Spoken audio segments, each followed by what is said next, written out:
Didn't mean to do that.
Hello and welcome to Scale to Seven Figures and our $1 Million Fireside Chat. I am Lisa Anderson, Strategic Business Advisor, Virtual CFO with Anavo Transformation Solutions and your $1 Million mentor. And I am excited you are joining me.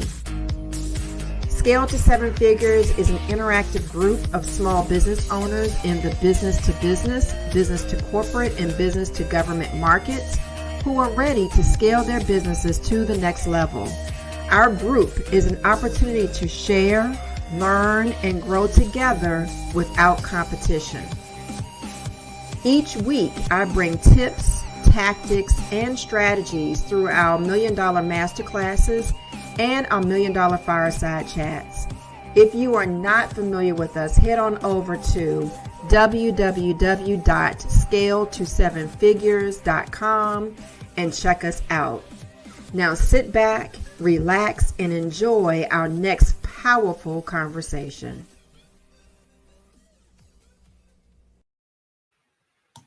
Well, hello everybody and happy Wednesday and welcome back to our $1 Million Fireside Chat. Thank you for joining me today. I am looking forward to this conversation that we are about to embark upon. Let me know where you're listening from. Let me know that you're there. Say hello in the chat. Tell me if you are on Facebook, if you're on YouTube, or if you're on LinkedIn. I just like to get your feedback. So also let us know if you have any questions or if you just want to join in the conversation and make some comments in the chat below. I appreciate you for joining us again this week. I am Lisa Anderson, Strategic Business Advisor and Virtual CFO with Anavo Transformation Solutions and your $1 Million mentor. And I don't know how you're feeling right now, but I had to check my pulse later on this afternoon because I am starting to feel the remnants of daylight savings time. I mean, seriously, I have been feeling a little worn out today. And I think it's just because I'm trying to adjust to the change in the time. And still, it's tax season. So we are in the process of pushing files out the door, getting the last files into the hands of the tax accountant so that we can kind of slow down just a tad bit in our busy season. But that's what's going on in my area. What's going on in yours? Let me know what you're feeling as it relates to daylight savings time. Happy St. Patrick's Day. I have my green on today. It's the luck of the Irish, so they say. Anavo has Irish roots. So if you want to take a guess and let me know how you believe that Anavo, my company, Anavo Transformation Solutions, has Irish roots, let me know. I'd love to hear what you think. So I don't necessarily personally believe in luck. I do believe that luck is a remnant or a byproduct of preparation. And so if you are like many of my clients, as well as myself, you're starting to feel the remnants of your preparation. And quite frankly, the increase that you may be experiencing right now is not because of luck. It's because you took the time to prepare for all the things that are starting to unfold, the momentum that is building up this year. So if you follow me, you know that we have a Wheel of Business Growth. It's our scaling business framework that we follow. And we, through that framework, we focus in on 4 key areas throughout the course of each year. And we go back through those areas periodically, quarterly, quite frankly, to make certain that we are building the momentum, that we have everything in order, that we are operating in the right spaces, and that we are continuing to move our businesses forward and achieve our objectives. And so when it comes to that business framework, you start with mission and you work your way all the way around to building capacity or management. So there are 4 key areas: mission, marketing, money, and management, in that order that you want to start focusing in on as CEO as you start to build momentum for your strategic plans for the year. And so getting back to where you should be, what you should be feeling right now is, if you've done the right things, if you jumped into the year in the right order and you're consistent in the things that you're doing, right now you should be feeling the remnants of preparation. You should be feeling a little bit overwhelmed as it relates to the overflow that is starting to happen because you've been consistently executing upon your strategies, consistently communicating in the marketplace. And now because of that, you're overwhelmed with overflow. That's a great thing. All I can say is just get ready to start building that capacity, because that's where we are right now. So don't buckle in. I say buckle down instead, and start thinking about where you need to build capacity in your business to start experiencing and handling that overflow. So let's talk about our topic for the month of March, because we are still March. It feels like March is almost over, but we're only halfway through. But for the month of March, we are highlighting CEOs who are changing the game in their industries and in their businesses. And we're doing this in honor of Women's History Month. The objective is to provide inspiration and motivation for other women in business to get their stumbling blocks out of the way and to continue scaling their businesses and continue building their legacies. And so today I am extremely excited to be having a conversation with my friend, Jan Peters, who is joining me. We're going to talk about her superpowers and how she is changing the landscape of transportation, as well as helping to strengthen and scale and grow nonprofit organizations. So I'm really, really excited to have Jan here today to share her superpowers. So help me bring Jan to the show and welcome her. Hey, Jan. Hey, Lisa, how are you? I'm wonderful. How are you doing? I'm great, thank you. On this Wednesday. Yes, on this Wednesday. On this lucky Wednesday, Hump right? day, hump day. Well, Hump I'm like day. you. I don't really necessarily believe in luck. I believe in the power of prayer and favor. And so yes, I'm leaning. Yes. I'm leaning on God's favor. Yes, indeed. Yes, indeed. Yes. So before we jump into the conversation, how are you feeling as it relates to, this whole change in time and daylight savings time and everything? It's catching up with me. I was fortunate, and I believe fortunate enough to have received the vaccination. So I received my second shot on Friday. So this weekend I felt a little blah and fatigued, but but aside from that, I hadn't had any major side effects. And so I guess I really haven't felt the effects of daylight savings time because I'm an early riser. And so I am too. It's like 4 o'clock or 5 o'clock, it all feels the same. Yes. But the trick of it is the day, it stays lighter longer. So in my mind, I think I'm supposed to still continue to work. Yeah. So my day is longer. So I still get up at, 4 and 5 o'clock in the morning. But, last week it was 3 and 4 o'clock, right? Right. Understand. And then I'm still working like crazy because I still think it's daytime. Right. And you also make yourself like get up. So I have a dog. So that forces me to walk her. So every morning, I have a routine. I walk her every morning. And then she must have some circadian clock because around 5 o'clock, which is about this time, she come and bark like, okay, it's time for my afternoon walk. Because I think probably like you, and people don't like to, to self-proclaim that they're workaholic, but I am. And so if I didn't have a trigger to not get up, I probably would sit here until it was dark, which means that would be like 7 or 8 o'clock at night, which is, and I started at 7 or 8 o'clock in the morning. Yeah. Well, I have my grandson that every so often he just comes barging through the door to let me know it's time. Mimi, you need to give me some time. That's right. You need to give me some attention. That's right.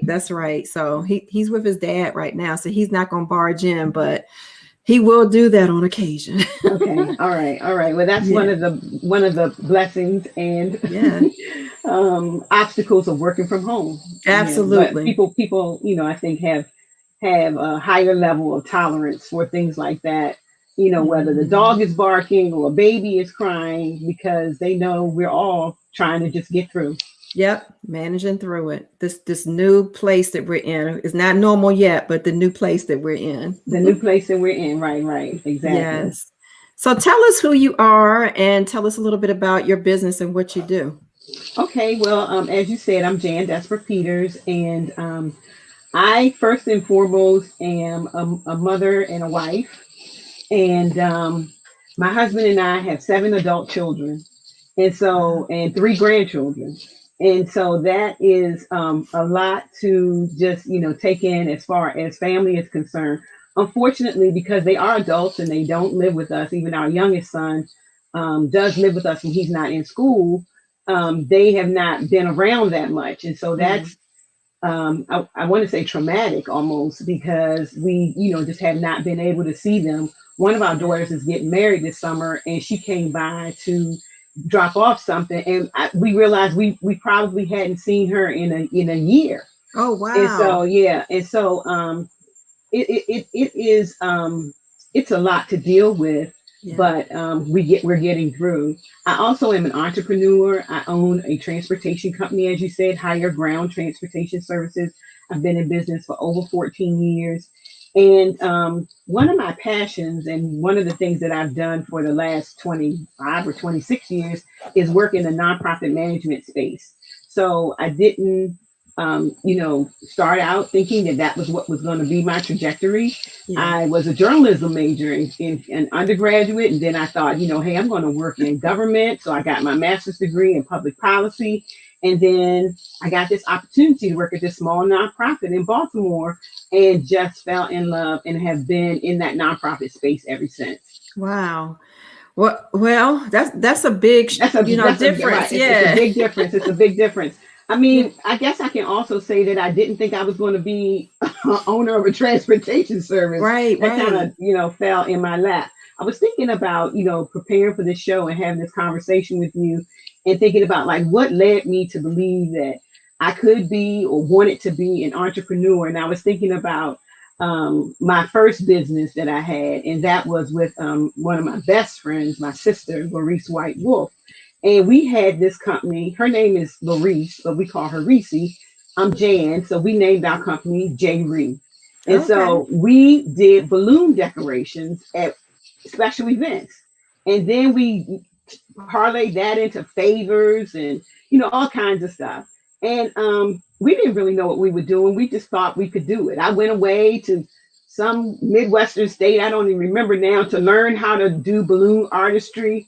And then I'm thinking about, all the things I've done in my life. I've been a real estate agent. I've got my license to sell insurance. I've just done a little bit of everything. I know. I've done a little bit of everything, trying to figure out like what is the thing that I'm destined to do.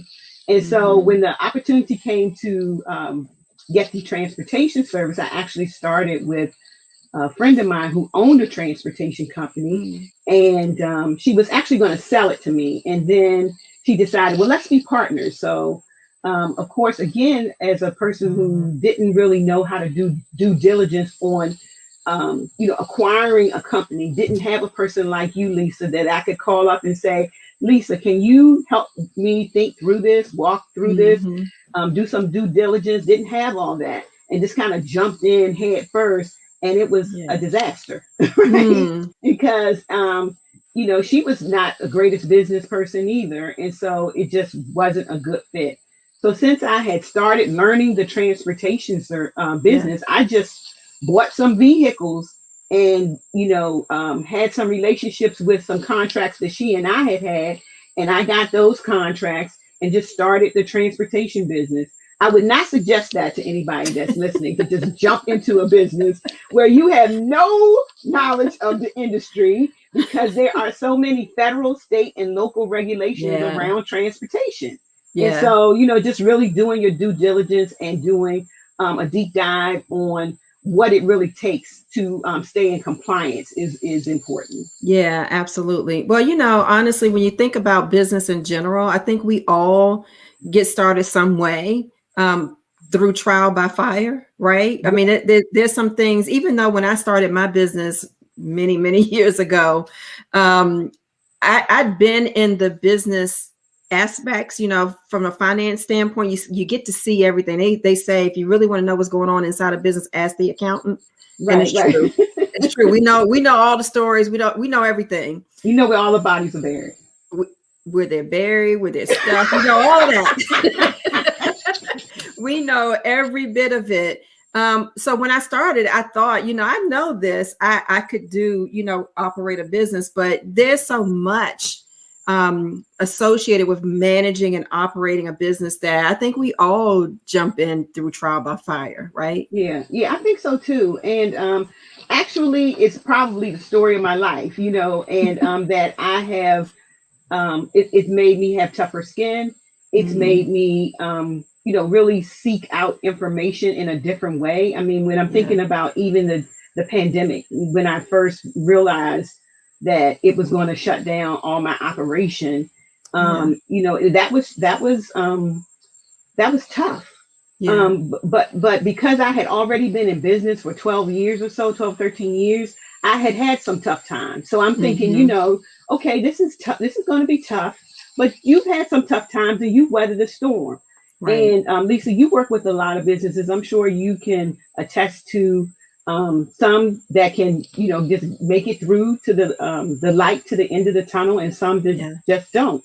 And so I just felt like, I can make it through. I think I was in denial at first, though, because I remember one of my clients calling me and was saying, like with this coronavirus, this COVID, do you have any written protocols on cleaning the vehicle? And I'm thinking, okay, this person is being extra. Okay, but I'm a customer service type of owner. So I'm just like, okay, yes, I will put something in place immediately. We'll clean the vehicle between each trip. We'll make sure we have hand sanitizer. I'll make sure that the driver cleans off any touchable objects, in and around the vehicle. And so I'm thinking, okay, this is enough. And then when, the news just kept getting worse and worse, and every contract I had gave me a stop order. And this particular one was the last one. They called me and they said, Jan, we're gonna stop work in the office, because we were transporting people to their place of employment. Okay. We're going to stop the shuttle on Monday. And then that's when it really hit me, like, this is real. Wow. But then I was still thinking, it was time limited, and and it still is time limited. I think we all did. Yeah. We didn't think it was going to be a year. Nope. Yeah. Nope, not at all. I didn't think it was going to last this long either. But then we've never experienced anything like this before. No. Yeah. So being in business for 14 years, you experience some things. This certainly by far is probably the most interesting of experiences.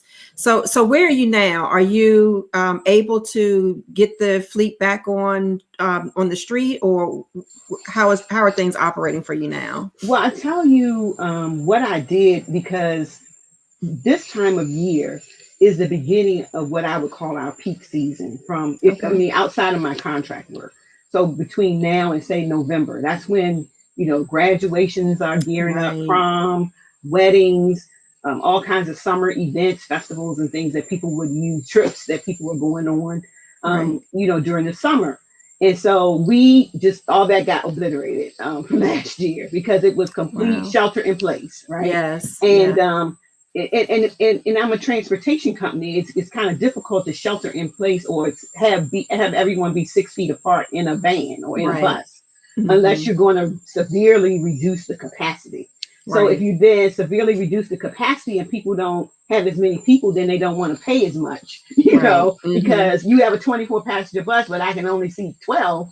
Then you should give me a discount. And I'm like, I can't. I need to charge the same rate.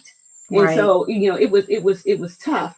And so when we just didn't have any work at all, I started in like survival mode. I Mm. called all my vendors, especially because you're an accountant, Lisa. I don't have to tell you about fixed costs and variable costs. Right. So paying those leases on those vehicles, that's fixed. They don't care if Right. you ride, if you're driving them or not. Right. Right. Not having to buy fuel, that's variable. If I'm not driving it, I don't have to buy fuel. If Yeah. I don't need as many employees and I lay people off, my payroll is not as much. But the insurance, which I don't know if people Right. can just wrap their minds around, the insurance of a commercial vehicle is Right. very expensive. And Hmm. so I just started calling, especially the ones where there were the high ticket items for me, and that was Hmm. the insurance and the leases I had on my vehicles. Okay. And that's why I say I don't believe in luck. I believe in prayer and I believe in the favor of God, because both of these vendors um, found a way for us to reduce costs during that time, Oh, that's awesome. deferring some of the payments for the vehicles that I lease. And then with the insurance company, and I don't think the insurance company would have done this unless I'm not saying I'm the only vendor that asked, but I asked, first of all, I knew in the state of Maryland, you can't take the insurance off your vehicles without turning Right. the tags. And then Hmm. that's a whole nother process to get those vehicles retagged. So I didn't want to do that. And so what they did was, well, I had to attest and affirm that we were not going to drive the vehicles off the lot. So then I was able to take the insurance down to just comprehensive insurance. So that Okay. means like if a tree fell on the vehicles or something like that, Right. it would be covered. And so Okay. that greatly reduced the insurance. Then we, did a couple of other things to just try to make sure that we were able to, to just stay afloat. The other thing I did, and I think this is where my nonprofit management skills kicked in, because I've written grants forever, is Mm. that I immersed myself in the knowledge around what was available to businesses, Okay. especially my Okay. business. And so I applied for uh, state state monies, federal monies, local monies, even like Hello Alice and BGE. Hmm. There were corporations that were giving grants to small businesses as well. And so that has been the thing that has really kept us afloat. Okay. Um, the other thing that I think was very helpful for me is that the shutdown happened around this time last year. And again, as you know, as an accountant, corporate taxes are due March 15th, not April 15th. And Right. actually, during some of the first years of my business, I had someone that didn't tell me that, so I had to pay the penalty. So it's Oh, goodness. ingrained in my mind that they're due March 15th. So I had Yes. just gotten my taxes done. And because of that, I was able to submit all of the documentation that was needed for Mm. the PPP in the idle process. And I, Right. I believe that was one of the things that held up a lot of people because they had not gotten their taxes done, and or they didn't have someone like a virtual CFO or an accountant or a Hmm. bookkeeper who was keeping their records in a manner that they could just, have easy access to them, retrieve them, and then submit them, because that really helped us out to be able to do that. And because the monies came, so fast, after Congress passed them, and the federal agencies really didn't even know how to get it out. It took weeks before I got it, but I did get it, and it has really sustained me. It sustained me in 2020. That's awesome. So let me ask you, so are things starting to change a little bit? Is it lightening up a little bit? I mean, so what I feel like, we just went through something for a year. We have a little bit more experience. We're not as panicked as we were before, or, we have some experience because we weathered the storm through the spring and the summer of last year. So I feel like between that experience and then also the vaccine, that a lot of people are now getting, that maybe things are changing a little bit in opening up. Are you seeing that for you in transportation? I mean, I see a slight shift. Okay. One of the things that was very beneficial to us is that one of our clients is a private school. And I was just sure that they weren't going to open. No schools were opening. And they opened up. They opened up in August. And they have not had any issues or outbreaks or anything like that. They need to write a book and tell the public schools what they did, because they had one incident, I believe, at the in the 12th grade, where one of the students tested positive. They sent all the high school students home for a week. If you were in the 12th grade, you had to stay home 2 weeks, and then they haven't had any other incidents. And so that was helpful to be able to resume that contract. But it's a small contract. It wasn't one of the larger contracts, so it was still challenging for us. Right. I think that as the weather warms up and changes, and people really just like, I am sick and tired of being in the house, that, with proper protocol, we can provide service. So I've been doing like this onslaught of social media posting around weddings and other kinds of things that people can do to utilize our services, whether it's corporate events. I have a couple of people who are doing some corporate events, and they want us to take their clients there. I have a church group that has a youth program that they're doing, and he and I was like pleasantly surprised. He sent me a list of activities they were doing from June to August, and wow. I felt encouraged that maybe this means that people are really, really going to, be careful, and we're going to be careful too. I mean, we've done a lot of things. We haven't just let our vehicles sit.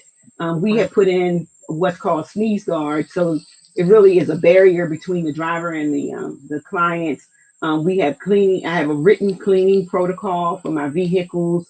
We have a written information that we send to clients to ensure that they know what the protocol is before they come on the vehicle. Taking of the temperature, making sure everybody wears a mask the entire time you're on the vehicle, and those kinds of things. And today I released on my Instagram page this video that kind of shows what that process looks like. Okay, awesome. Well, I honestly believe that your network is your net worth. That's one of the things that's one of the areas I believe is your fastest path to cash in business, is to tap into your network. So I have two businesses that I strongly encourage to listen to this interview this afternoon. So when we wrap up, I'm gonna touch base with you. Okay. One of them is they do historical tours. Okay. And they also procure with different civic organizations and churches and senior citizen organizations. And one of the things we talked about was strategic partnership, partnering with another or other transportation companies. So they should be listening right now. And then the other that should be listening is a company that does sanitization of the COVID sanitization of facilities and vehicles, and they're everywhere. So they should be listening to get you back out on the street. That's what we're looking forward to. So Yeah, awesome. So so tell me a little bit about, so we talked about your journey and how you got started. Tell me a little bit about, one of the things we want to be able to do is encourage other women to continue to push through. I mean, you have just pushed through the most difficult experience you'll ever have in business. I don't think we're ever going to see anything like this again, at least not in our lifetime. I pray that I never see anything like this again. Right. But share with us a little bit about, your experience as a woman in business, especially in the transportation business, because it's known to be more male dominated than it is female, right? So tell us a little bit about that experience.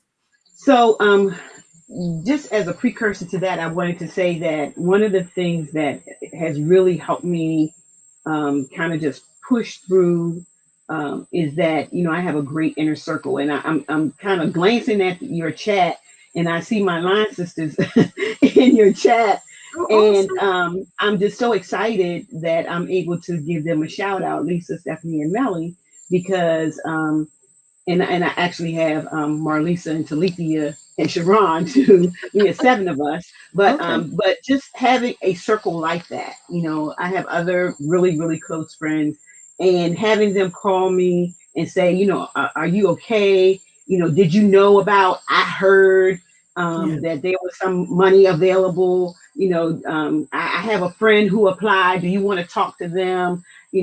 And then we, just put it in the prayer group chat, and let God do his thing. But I just want to just shout them out because I see them and they're always so supportive. We're all supportive of each other. But just to answer your question, I wanted to say that I think that just knowing that just being clear about what you want to do as it relates to your business, and being prepared. I can't stress that enough. I've talked to other women business owners who would rely on Lisa to do my books and to know my financials, but I don't know my financials. I get my financial reports every month from my accountant, and he probably thinks I'm a smart aleck because I'm not saying I find something every month, but I even start my emails off with I have a question. The goodness truth is you should. Okay. You should every single month. You should. There is something in your financial statements that should pop out to you, and you. I love the fact that you say you get that every month because not everybody does, unfortunately. I mean, you talked about the fact that you were prepared to respond or to apply for economic relief because you had your paperwork together, but there are so many who didn't. They weren't ready, and some of them missed the boat on economic relief. At least last year they did because they didn't have their books. They typically wait until tax season to get all their ducks in a row. And a lot of times they do extensions because they're avoiding the tax man. So you can't operate a business like that. So kudos to you for that. Yeah. Well, thank you. Yeah. I mean, Lisa, you and I both have been in the Goldman Sachs 10,000 Small Businesses program. And that was one of the things that stuck with me because I wasn't as good at making sure that I was on top of this financial piece and understanding my numbers.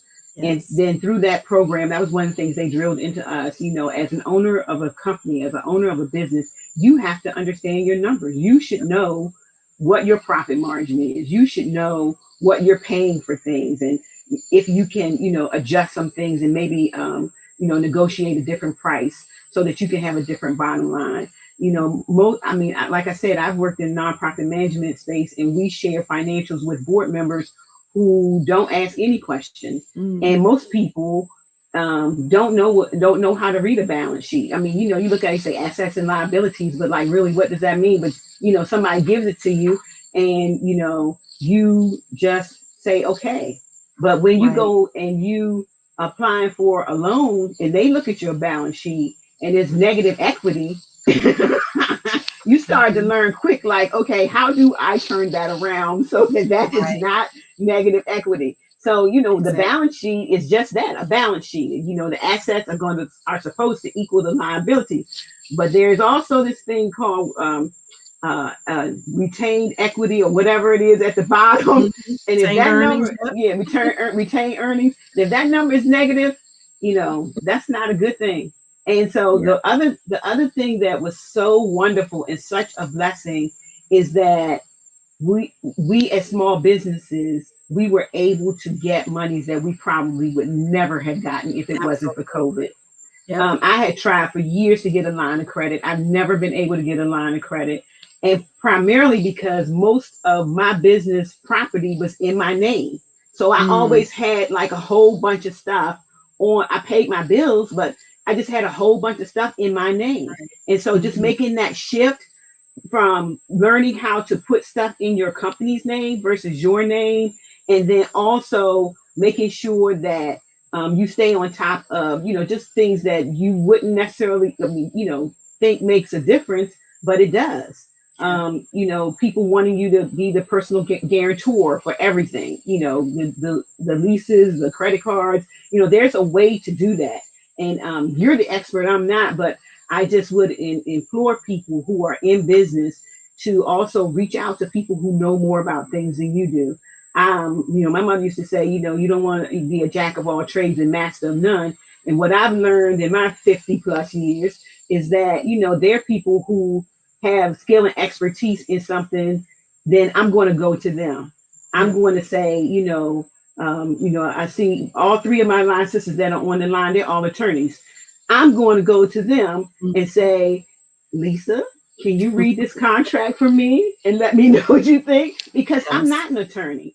And Right. so that is very, very important that, you reach out to people who have skill and expertise in this arena.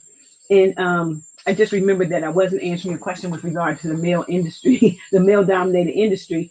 I have not really felt like I have been, I'm going to say discriminated against because I'm a woman. I have felt that taken advantage of because I'm Black, more Hmm. so than because I'm a woman.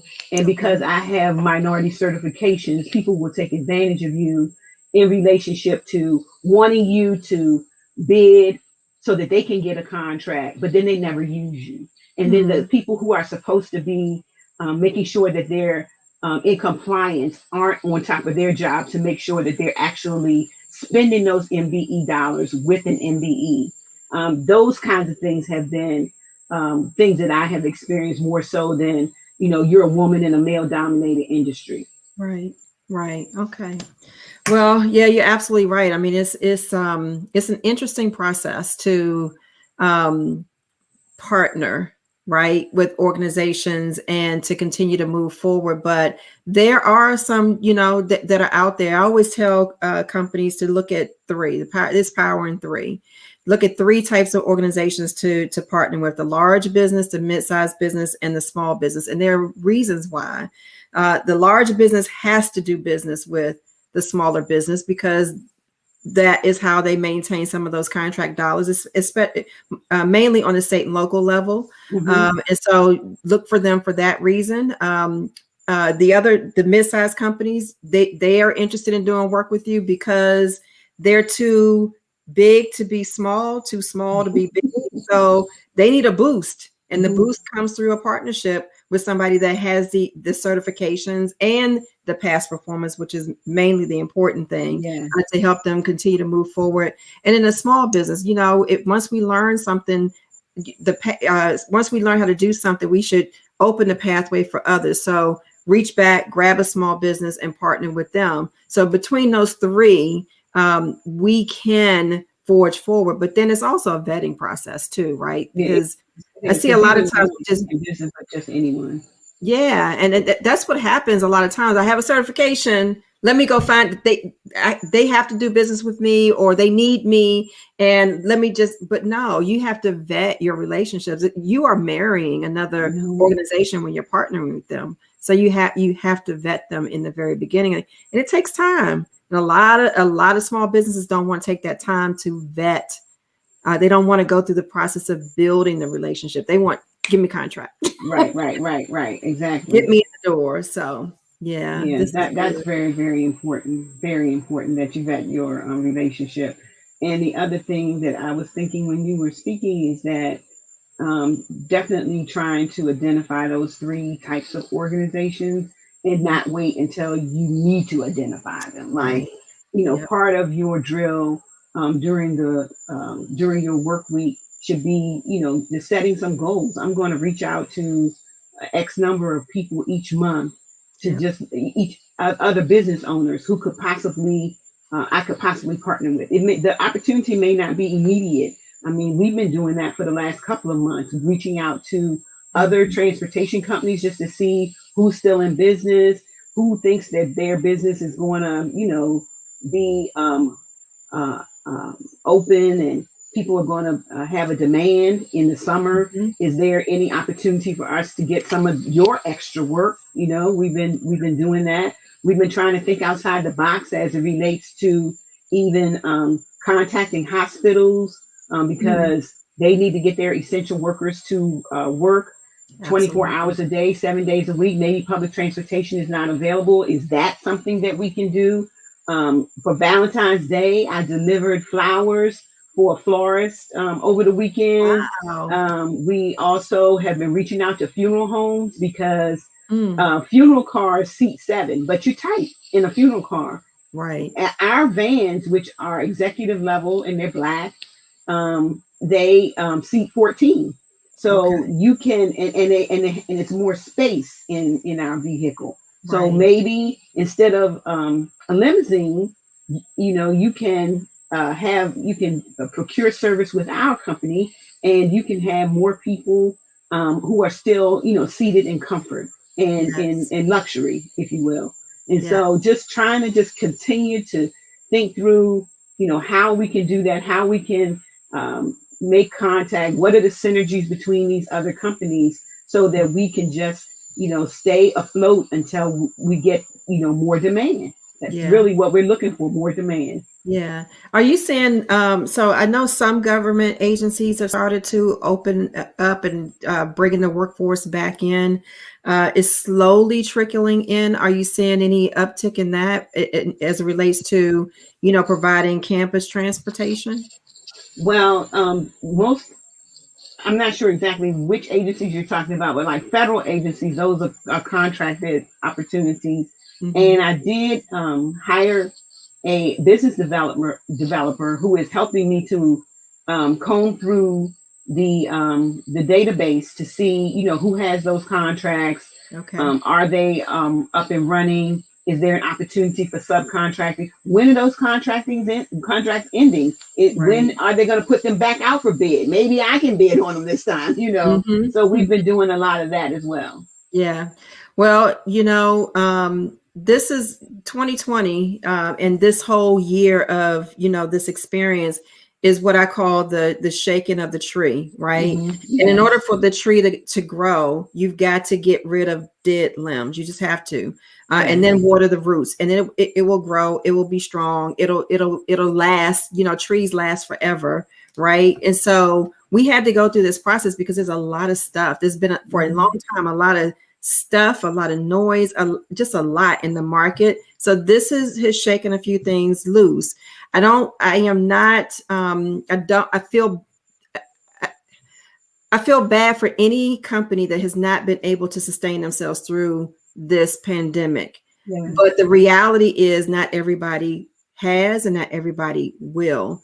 And Mm-hmm. so there will be opportunities. So you're doing the right thing in terms of the research, the connections, touching base with individuals every single day. Mm-hmm. Visibility for a lot of companies who sustain themselves and are still standing today was a key component of their success and their strength. And just still being here is because they were visible. They just got out there, they had conversations. We got back to basics. That's what it's all Yeah. about, getting back to basics. Right. So And even in the virtual environment, not being cavalier about opportunities. Like, Goldman Sachs calls me periodically to ask me to sit on panels or be one of the persons that's going to visit, my members of Congress and mhm. sitting in on those conversations to share my experience. And anytime they call me, I always say yes. I make it happen. because I want the opportunity for at any time for people to know about what I'm doing. And, maybe something may click for them that they want to share with me that will be helpful. I was on one this week, and Senator Cardin was on, and he started talking about monies that were going to be coming from federal government to the states, and then the states would decide who would get those funds. And so I have a friend who works for Senator Cardin, and I called him, and he said, "Jan, send me your question," because Senator Cardin has made a commitment that any questions that come through, his staff has to provide an answer. And so I'm like, well, where's the money going to in the state? Who's deciding who's getting it? How do you get it? I mean, but if I hadn't been on that call, I'm thinking the only thing available is PPP2. I already got EIDL. You can't get it again. And I don't really want to borrow any money. So if this is an opportunity now that my state is getting money and they have made a commitment to keep as many small businesses open as possible, then I need to do my due diligence to find out, how do I navigate the waters to get to that money? Yes. What county is your business in, Jan? I'm in Prince George's County. Prince George's County. Yeah, okay. But my vehicles are primarily garaged in Baltimore, so I have an office in Baltimore City too. Okay, tap into the Chamber of Commerce too, because there's affiliations between the Chamber and the state, and they are pumping a lot of information. But then there's advocacy there as well. That's true. Yeah, tap into your chamber, both Prince George's County and in Baltimore County. I would recommend both, and at the national level. Yeah, well. I actually had talked to the guy at the Baltimore City Chamber, and I believe it probably was happening in every county, where they were actually offering free one-on-one consultation with small businesses to help you navigate some of this process around funding and staying afloat. So I want I guess my message would be to small business owners that are listening is that don't be afraid to ask. Don't be so proud that, don't be, I'm not saying don't too proud to beg, but if you gotta, continue to ask people for help. I don't know how to fill out the PPP. I don't know what it means when they're asking me for this. Can you help me? They really have put systems in place in most jurisdictions where there is a free resource that will assist you with this process. And a lot of videos that I've visited, you don't have to pay anybody to fill out your PPP forgiveness. There are 1,000 YouTube videos on PPP forgiveness. And if you're a small business, you didn't get over the $250,000 or whatever it is threshold where you can't use the EZ form. The EZ form is easy. And so, I mean, just don't, let your fear and anxiety about, applying for something or form stop you from at least trying to do it yourself. And then asking questions from people who are put in place to give you free information. Yeah, I would be remiss if I didn't mention this, because I am a counselor for the DC Small Business Development Center, which is a free resource that are helping companies continue to manage and maneuver through the pandemic and continue to scale beyond this moment. There's a SBDC in every state. So Maryland has a SBDC. Every state in the United States has an SBDC. So I would definitely tap into that as a way to, like you said, have gain access to the resources that can help you manage through a lot of these things. At our SBDC, we have attorneys, accountants, strategic advisors, you name it, we've got it. So tap into the SBDC. Yeah, I is that different than PTAC? So PTAC it is also a free resource. PTAC is procurement technical. Yes, and PTAC is funded by the Department of Defense, and their job is to help you identify contracting opportunities, mainly at the federal level. The small business development centers can help you do that too, but it helps businesses in general They don't have to be in federal government contracting at all. Gotcha. They could be in the restaurant business. I've helped a number of restaurants. They could be in hair care. It could be any type of business that just needs support. Okay. All right. And then there's SCORE. There's the Women's Business Center. These are all programs that are funded through federal programs. Absolutely. That are designed to help small businesses. Yep. Right. I jokingly tell younger people who work with me or interns, like when I was in college, we didn't have the internet. I didn't even have a laptop. So it should be nothing that you're looking for that you can't find on the internet. Yeah. Because you're blessed and fortunate to have it. Yeah. And I guess because I don't watch a lot of TV, I just wasn't in tune to how much information and content is on YouTube, Lisa. I mean, there's a lot. Yeah, you can Google it all. Yes. The only thing I warn everybody is, it's like when you have an ailment and you go Google it, you're self-diagnosing, and there could be some danger to that. Same thing with the legal aspects of your business, the financial aspects of your business, the human capital aspects of your business. You can Google it and then you can figure it out. But a lot of times the free aspect does leave you a little bit vulnerable. So going back to some of our previous conversation this evening, tap into your A team. You got to have them available. You don't have to use them all the time, but they're there to help you move strategically through business. And the other thing is put them to work. Tap into them to ask them, I know you have other clients that are like me. So can you refer us? Can you refer somebody to me that I can partner with? Talk to your banker about that too. So put the A team to work for you. Yeah, absolutely. Yes. Because well, this was good. Yes, yeah. Absolutely.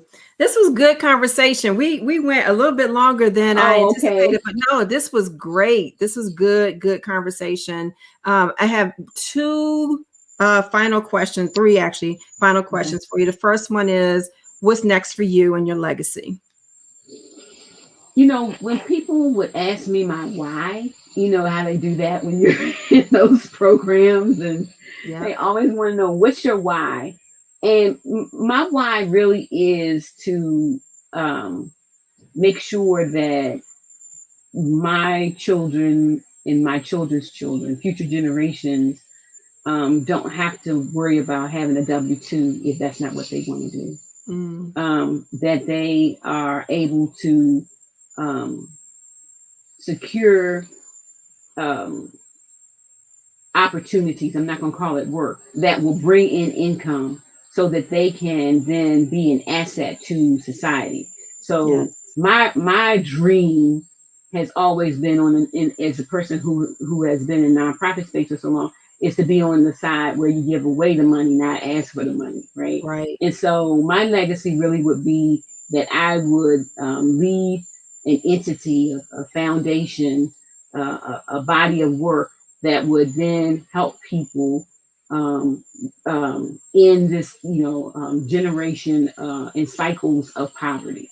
I just feel very strongly about that. Poverty cuts across race as far as I'm concerned. And we really need to help people understand differently about money, that we need to be owners, that we need to invest, and really what that means. I don't know how many social media posts I've seen about the STEMI and things that they're going to do with the STEMI that don't have anything to do with the I'm going to invest this money so that in a year from now it's going to have doubled. Right, exactly. Put that money to work for you, right? Right. And so really that's my legacy, is to leave for generations of ours and generations to come, and the opportunity to just build and continue to give back and change communities, and change the way people think about money and how they can just be an asset to other people. Yes, absolutely. I love it.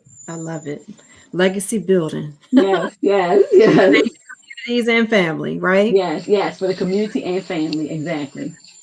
Well, I appreciate you joining me today and sharing your journey. And I believe things are going to open up. Honestly, I believe the opportunity is going to open up, honestly. And I believe that somebody was listening to today that can help create some opportunities and some partnerships with you. So that not luck, preparation, right? Yeah. Preparation. That's right. And favor. That's right.